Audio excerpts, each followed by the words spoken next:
বর্তমানে বাংলাদেশের ডক্টর ইউনূস কতটুকু উপযুক্ত, আপনার মন্তব্য কি?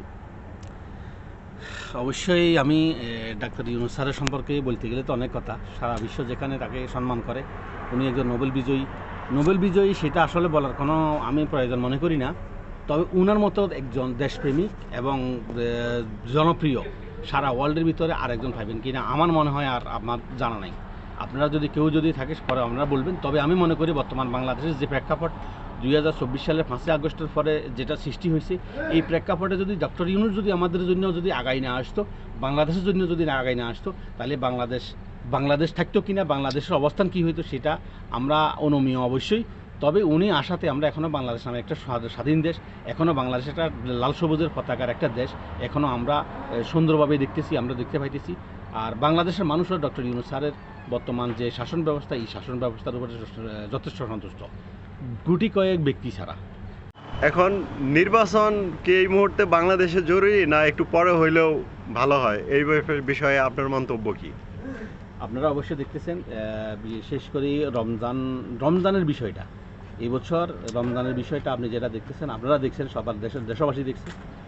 অন্যান্য বছরের তুলনায় বর্তমান এই ইউনূস সরকার সাহেবের এই সরকারের সময়ে বাংলাদেশের মানুষ অনেক শান্তিতে ছিল। এইটা আমার নিজের কথা না, দেশের মানুষের কথা। দেশের মানুষ যেখানে লাইভে বলতেছে, ভিডিওতে আসি বলতেছে, বিভিন্ন মিডিয়াতে আসি বলতেছে, আমরা মিডিয়া থেকে দেখতেছি, আপনার রেল লাইন যে কোনো মানে যাত্রী বহনে সব কিছুতেই আপনার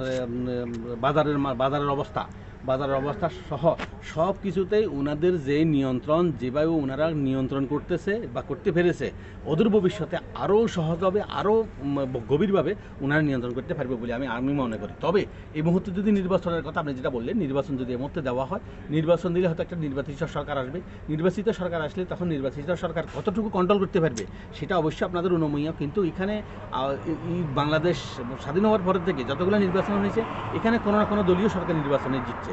এই যে দলীয় সরকার নির্বাচনে জিতছে, এই যারাই অদূর ভবিষ্যতে আসবে ওনারাই নির্বাচিত সরকার। আগেও ওনারা সরকার ছিল, এখন বর্তমানে ওনারা সরকার হয়তো ওনারাই হবেন। তো ওনাদের অতীত কার্যক্রম, ওনাদের অতীত কর্ম আমরা দেখেছি, যেখানে ওনাদের অতীতেও কোনো ভালো ফলাফল আমরা দেখিনি বর্তমান সরকারের তুলনায়। কিন্তু আগে নয়, বর্তমান এই অন্তর্বর্তী সরকার ডক্টর ইউনূস সাহেবের সরকারের যেই এখন বর্তমান যে কার্যক্রম, ওনাদের তুলনায় কেউ আগে ভালো করতে পারে নাই। অদূর ভবিষ্যতে যখন নির্বাচিত সরকার ভালো করতে পারবে, এটা আমাদের মনে হয় বোধগম্য নেই। তবে মনে হয় না, আমার মতো মনে হয় না। এই জন্য বাংলাদেশের এখন বর্তমানে প্রায় 70% উপরে এখন কেউ নির্বাচন চায় না, এই মুহূর্তে নির্বাচন চায় না। অনেকে এখনও এভাবেও আসতেছে, যে স্লোগানও আসতেছে যে ডক্টর ইউনূস স্যার আরও 5 বছর। আমরা এর অতীতে আমি আরও একটা কথা আপনাকে বলে রাখি, আমরা একসময় দেখেছি সরকার পতনের জন্য আমরা আন্দোলন করতাম। তবে মনে হয় বাংলাদেশের মানুষ অতি সহসায় সরকারকে বহাল রাখার জন্য আন্দোলনে নামবে, এই কথাটা আপনারা মনে রাখেন। ধন্যবাদ সবাইকে, যদি আমার এই ভিডিওটা দেখেন।